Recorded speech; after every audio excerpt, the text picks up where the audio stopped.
ગયું છે। મનસુખભાઈ વસાવા એ અમારા કૌટુંબિક છે અને આ જુનારાજ ગામ એમનું પણ છે ને મારા મમ્મીનું પણ છે અને સાંસદશ્રીએ આગળ ખાતમુહૂર્ત પણ કર્યું છે ને એમણે પણ રજૂઆત કરી છે। એમની પોતાની સરકાર છે છતાં એ લોકો એમને પણ ગણકારતા નથી, વહીવટી તંત્ર એમને પણ ગાંઠતું નથી એવું આમાં સાબિત થાય છે।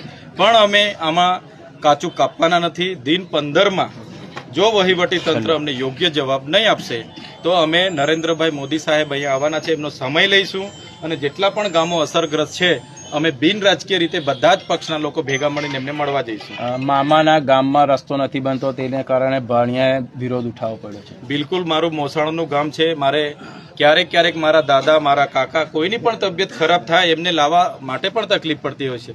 વચ્ચે મારા કૌટુંબિક લોકોને મળવા માટે હું ગયો અને ગાડી માંડ મેં ત્યાં પહોંચાડી। તે જ દિવસે મેં નક્કી કર્યું કે આપણે એક દિવસ તમે નક્કી કરો અને આપણે વહીવટી તંત્રને જે જાગતું નથી, મૂળભૂત સુવિધા આપવા માટે જેમને રસ નથી એવા લોકોને મળીએ અને આપણે આ કામ કરાવીએ। અને અમે 15 દિવસ એમને આપ્યા છે। જો નિરાકરણ નહીં આવશે તો આવનારા દિવસોમાં અમે જે એકતા પરેડનો કાર્યક્રમ છે ડાયરેક્ટ અમે નરેન્દ્રભાઈ મોદી સાહેબને મળીશું। ઓકે।